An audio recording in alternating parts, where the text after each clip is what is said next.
Following a night out at the county pub in South Shields, England, Chantel Ward and her boyfriend, Reese Cully, returned to the former's home on February the 22nd of 2014. The couple, who'd been out celebrating the birthday of Ward's mother, began arguing after Cully had accused Ward of talking to another man on Facebook. Cully was reportedly jealous and insecure regarding what Ward, his girlfriend of 2 years, would do in his absence, as he was due to leave for a job in the Shetland Isles. Upon taking his girlfriend's phone and discovering that she deleted the social media messages, Cully flew into a fit of rage and accused her of hiding things from him. He then carried out a prolonged physical attack on the woman. Cully chased 18-year-old Ward from room to room, punching her in the face, kicking her, and throwing her into furniture. He pulled on his girlfriend's hair and at one point threatened to strike her with a vodka bottle. The hour-long attack culminated with Cully pinning Ward on a bed, mounting her, and trying to kiss her, asking if they were still together.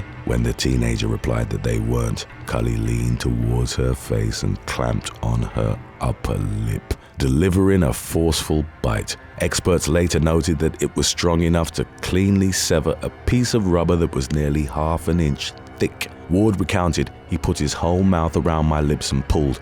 I thought that my whole lip had come off. There was blood everywhere." Cully then rubbed his face on her, smearing the blood before sticking his tongue in her mouth. In the attack's aftermath, Cully was arrested and Ward was rushed to a hospital. In addition to the bite that had nearly sheared her top lip, she suffered bruising to her arms, body, face, and ear, as well as a scratch to her left breast. Aside from permanent scarring, she was left traumatized, needing counseling. Cully denied wounding with intent at Newcastle Crown Court, but was found guilty and jailed for 8 years in November of 2014. Number 6. Stephanie Lanas and Adolfo Rivera. Florida couple Stephanie Lanas and Adolfo Rivera, aged 45 and 35 respectively, were arrested in the summer of 2021 in the wake of what was reported as a spaghetti fight at the Clearwater home they shared. After a night of heavy drinking, Lanas and Rivera became involved in an unspecified argument in the early hours of August the 2nd. As the dispute turned violent, each of them was reported to have thrown a plate of spaghetti in the other's face. When the police arrived at their home, the couple were still covered in the dish. No serious injuries were reported, and both were arrested on misdemeanor charges of domestic battery. They spent the night at the Pinellas County Jail and were released on their own recognizance the following day. In October of the previous year, another drunken fight between the couple had resulted in the police being involved. Lanas was charged with felony aggravated battery after stabbing Rivera in the arm. The couple somehow reconciled after that incident and before the spaghetti melee unfolded. Number 5. Tina Poirier and Dennis Lugo. In late February of 2017, officers from the Seminole County Sheriff's Office in Florida were called to a Winter Park home after a neighbor had heard gunshots coming from it. The caller told officers on their arrival there was a guy down in the driveway and a lady screaming. 48-year-old Dennis Lugo was found with a gunshot wound to his left wrist and to the right side of his chest. He and 28-year-old Tina Poirier had been married since 2007, but Lugo had reportedly been unfaithful. The couple had been fighting that night about Lugo's mistress, who was reportedly pregnant with the man's second child. It wasn't made immediately clear who the mother of the first child was. As tensions escalated, Poirier grabbed a gun from the bedroom nightstand and opened fire on Lugo. The man was taken to Orlando Regional Medical Center in critical condition, while Poirier was arrested for attempted murder and aggravated battery with a deadly weapon. Number 4. Pam and Kelly Davis. Tennessee law enforcement responded to a domestic violence report at an address in Ashland City, outside of Nashville, on January the 27th of 2024. The call had been placed by 29-year-old Kelly Davis, who claimed that her father, David, had attacked her and her mother, Pam. While the authorities were en route, David also placed a call reporting that he'd been attacked by the aforementioned women. Cheatham County Sheriff's deputies found 59-year-old David on his front porch, only wearing his underwear and bleeding profusely from head injuries. Body cam footage would show an officer asking David if he was all right, to which he replied, "I've had better days." As per David's account of the incident, he'd argued with his wife and daughter the night before after telling the former that he wanted a divorce. After hours of arguing, he went to sleep and woke up to Pam hitting him with a frying pan and Kelly threatening him with a knife. His 62-year-old wife then allegedly tried to choke him with a belt, but David was able to break free, wrestle the knife out of Kelly's hands and flee the home. Both the latter and her mother were found to have sustained superficial knife lacerations. David, who was covered in blood from gashes to his head, showed up to a neighbor's home only clad in his underwear. Kelly, however, reported that David had attacked her after she'd confronted him over the alleged abuse to which he'd subjected her mother. The younger Davis woman claimed that he'd dragged her by the hair to his room and thrown her on the bed, at which point Pam struck him with the frying pan, enabling them to escape. However, after examining evidence from the home and judging by the mother-daughter duo's shallow injuries, the authorities determined that they'd been the aggressors in the argument. They were taken into custody and charged with attempted murder. Number 3.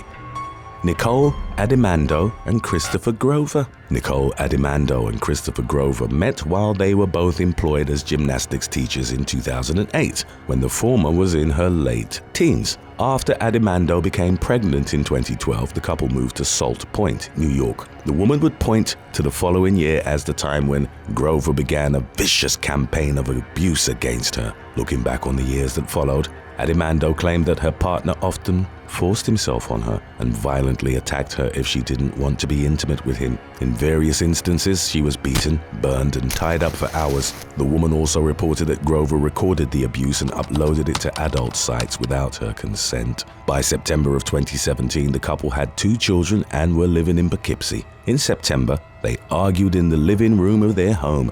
During the fight, Adimando grabbed a pistol and shot Grover dead.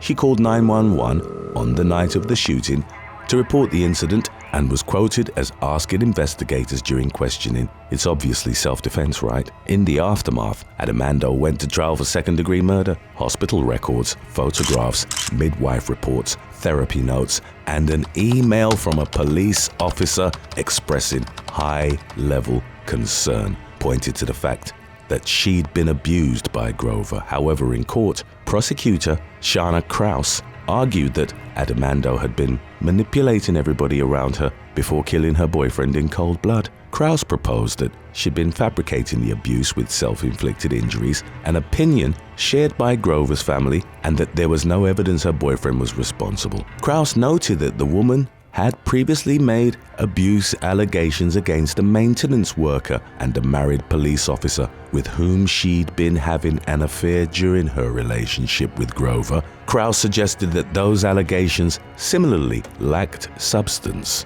Adimando's supporters rallied around her, and a number of them reported to have seen first-hand proof of her domestic ordeal. In court, the woman detailed that she'd shot Grover while in fear for her life after he'd threatened her with the gun during the September row. Prosecutors argued that the wound to Grover's head indicated the weapon had been pressed against his head and that he'd likely been shot while he was sleeping. Kraus pointed to evidence from the crime scene as further proof of Adimando's deceit. Grover's laptop was found underwater in the bathtub and his camera on the floor. Adimando's lawyer proposed that Grover had been trying to destroy recorded evidence of his abuse, but no such evidence was discovered. The prosecution thus accused Adimando of setting the scene to make it look like her live-in boyfriend had something to hide. The woman was ultimately convicted of second-degree murder and second-degree criminal possession of a handgun. In April of 2019, she was given a sentence of 19 years to life, but a subsequent appeal found that she'd proven through her lengthy testimony, photographs, and other evidence that Grover repeatedly abused her. Adimando's prison term was reduced to 7.5 years, and she was released on January the 4th of 2024. Today's topic was requested by Hungry Beast 99. If you have any other topics you'd like to learn about, subscribe and let us know in the comments section below.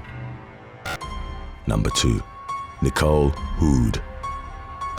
In 2010, Nicole Hood was featured in the news after she was crowned Miss New Hampshire and went on to compete in the Miss USA pageant. A few years later, the 26-year-old beauty queen made headlines again, but under less auspicious circumstances. In 2012, she was arrested for a brutal attack on her boyfriend, 33-year-old Scott Nickerson. The argument had reportedly begun after the latter had accused Hood of cheating on him. He allegedly took her phone and refused to give it back, prompting an enraged and violent reaction from the beauty queen. She reportedly punched, bit and scratched her boyfriend, inflicting various visible injuries. Nickerson called the police, and Hood, who'd been working as a makeup artist, personal trainer and beauty pageant consultant, was arrested for assault.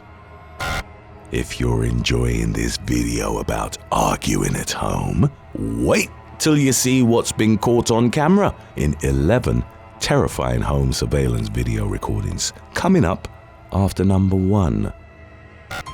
Number 1. Khadijah Michelle Brown.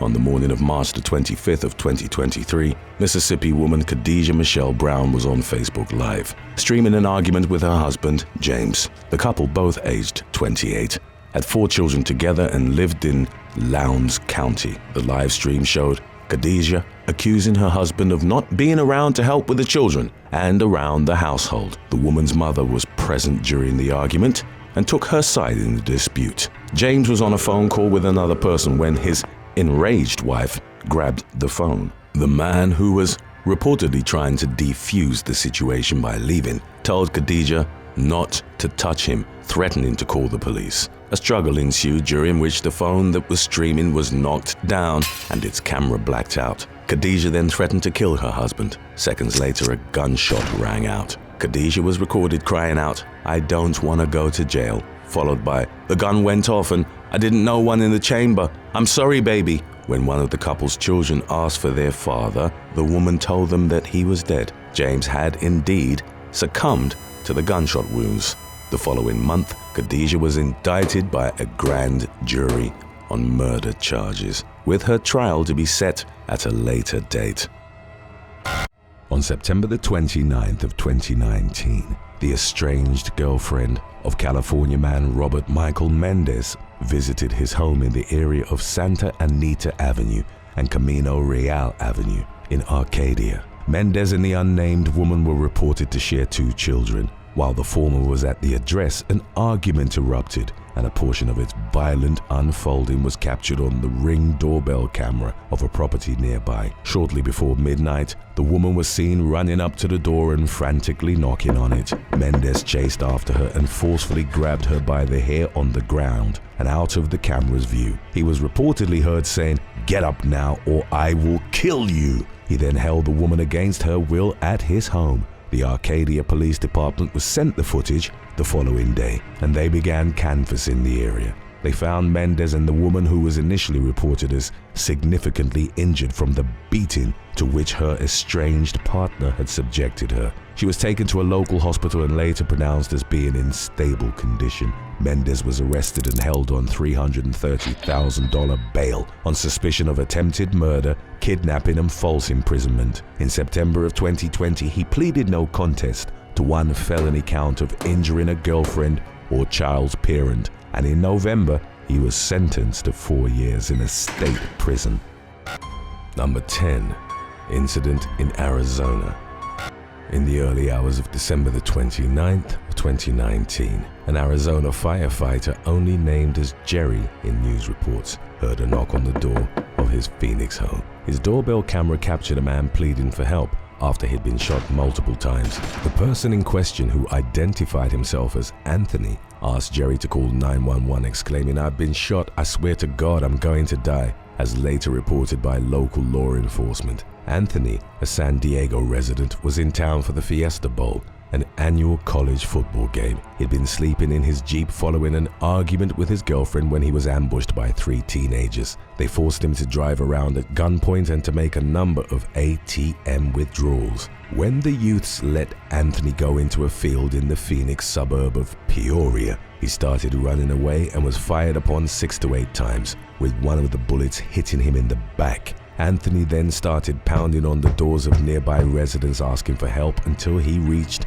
Jerry's home.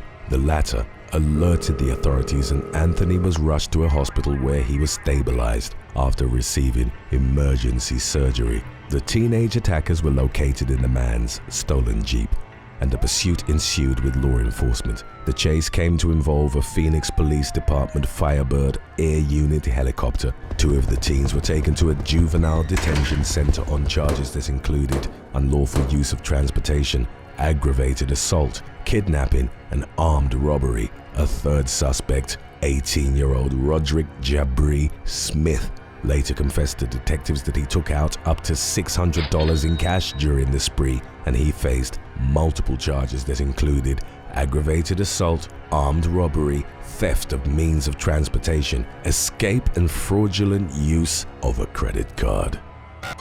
Number 9. Bear UFC match. The surveillance system of a Florida home captured a fight between 2 black bears on July the 8th of 2023. The incident occurred in the backyard of the property in Mary Esther, in a beach town about an hour east of Pensacola in the Florida Panhandle. The homeowner, who was identified by his first name as Chris, noticed a single bear initially. He then realized that the adult was accompanied by 3 cubs, all of which were present in his backyard at the same time. Chris sounded an air horn to try and chase the animals away, at which point another adult bear hurdled over a fence and began fighting with the mother bear. Chris jokingly compared the incident to a UFC match. The bear fight was over within a few minutes and the mother retreated with her cubs. The footage attracted the attention of national media, and Chris was quoted by Fox 35 as saying, "I spent 20 years in the army and saw some pretty crazy things, but I never saw anything like that." Number 8. Clown Comes Calling.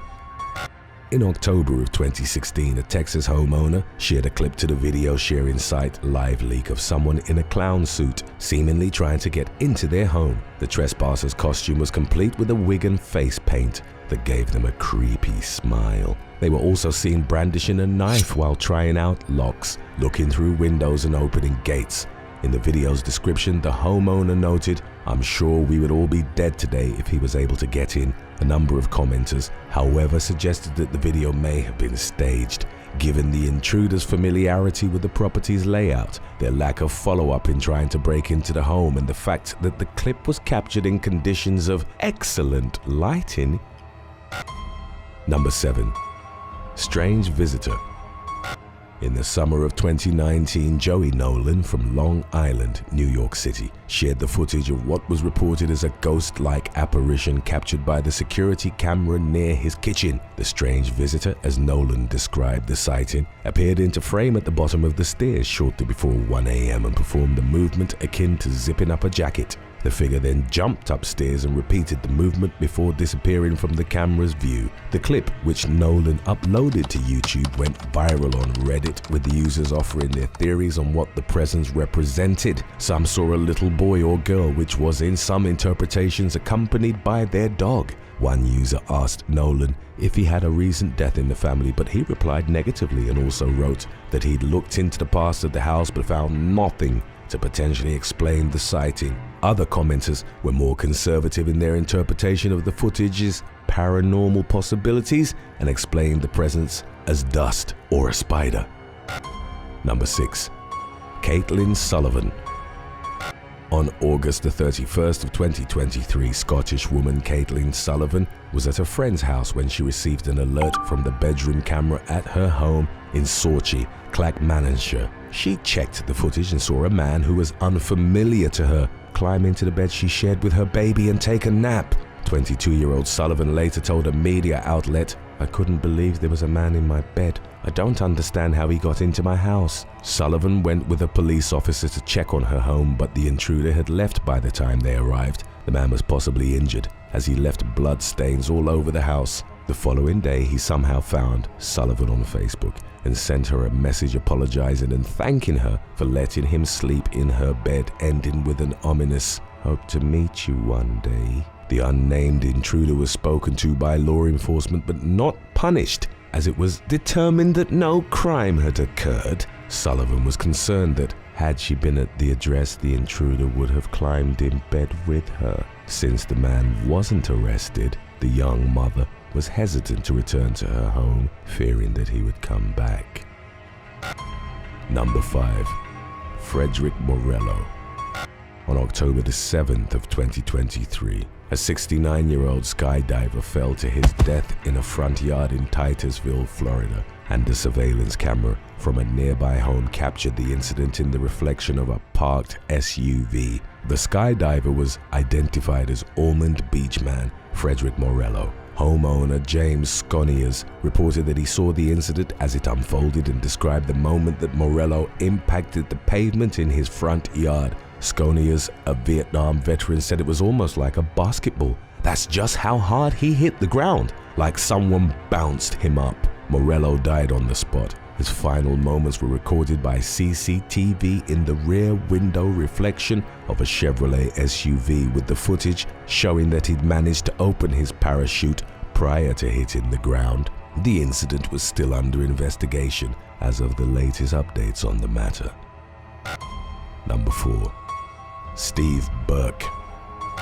A CCTV video captured on January the 6th of 2019 at a home in Scholes, West Yorkshire, England, showed 3 bungling would-be burglars as they scrambled to escape an enraged homeowner. The unidentified trio, all of whom were wearing masks, had climbed a fence onto the property of Steve Burke and were in the process of using bolt cutters to try and break into his home. The trio hadn't checked if the home was occupied, and Burke was seen on surveillance footage welcoming a guest moments before they jumped over his fence. Burke came running out of the house and chased after the intruders, who clambered back over the fence and then bundled into a Seat Leon to make their escape. Before they'd managed to do so, however, Burke reached over the fence and pelted the vehicle with a piece of wood, which damaged its tail light. The homeowner posted a photo of a fragment of the light on Facebook, asking if anyone knew to what vehicle model it belonged. He provided a further description of the vehicle, saying that it was white with 3 scrotes in it. Number 3. Allison Keller. In the spring of 2018, Texas woman Allison Keller posted a video to her Facebook to warn her neighbors about the season's slithering dangers. Keller's doorbell camera was activated at around 2 a.m. on March the 27th. When Keller and her husband checked their surveillance app, they saw a large snake moving across their front door. We both freaked out. It was terrifying. Keller later told KPRC Houston the snake was seemingly looking for a way inside as it slithered around the deadbolt and reached the door handle. The couple tried knocking on their door from the inside and flicking on their porch lights in an attempt to scare it away. But the snake wasn't deterred. It moved away from the door after about 10 minutes, and the following morning, the Kellers exited the home through a different door as they suspected that the snake was coiled around their porch light. The serpent eventually left, and the couple learned that it was a non-venomous rat snake. Number 2. Stephen Grove. 56-year-old Stephen Grove from Birmingham, England, was handed a 12-month conditional discharge in August of 2021 after he'd pleaded guilty to criminal damage. The man had been recorded on several separate occasions as he tried to destroy his neighbor's doorbell camera. Victoria Riskinskis, aged 39, had installed the camera for her uncle, who lived alone on the property. The man used a wheelchair to move around and needed caregivers to visit his home 4 times a day. Grove was recorded trying to remove the doorbell camera by hand before returning with a screwdriver and poking at it. He was also captured on CCTV striking another camera on his neighbor's property with a hammer and using pliers to cut wires. The man's erratic behavior caused Riskinskis to fear for her uncle's safety, and she reported him to the police. Groves explained his repeated attacks on the doorbell camera by saying, "It's pathetic, I know, but I feel like a prisoner. I open the gate and the camera is looking straight at me. It's just not right." Number 1. Roberto Daniel Arroyo. 33-year-old California man Roberto Daniel Arroyo was interviewed by Salinas law enforcement in January of 2019 after a doorbell camera had captured him exhibiting bizarre behavior outside of a home in the 400 block of Hyde Street between 2 and 5 a.m. He entered in and out of the camera frame several times. He was recorded standing in the doorway and lying down as if he was sleeping. The moment that would make Arroyo infamous online was when he started licking the buzzer bottom of the intercom. He kept licking it in an intimate manner for some time, although not a full 3 hours as later erroneously stated in national news reports on the matter. Before he left, Arroyo also stole extension cords powering Christmas decorations. 67-year-old David Dungan, who lived at the home with his wife and adult children, was out of town and the house was empty. Dungan and his family subsequently told a media outlet that they were stunned upon checking the footage. The homeowner was quoted as saying, "This guy's getting some sick jollies off of something," and his wife uploaded the video on social media as a warning to others in their community. The Dungans also cleaned the porch and bleached the doorknobs. The incident received national attention and quickly inspired the hashtag #doorbelllicker on Twitter. Arroyo was questioned by the police but declined to discuss the incident as he faced several charges that included misdemeanor theft and prowling. Thanks for watching.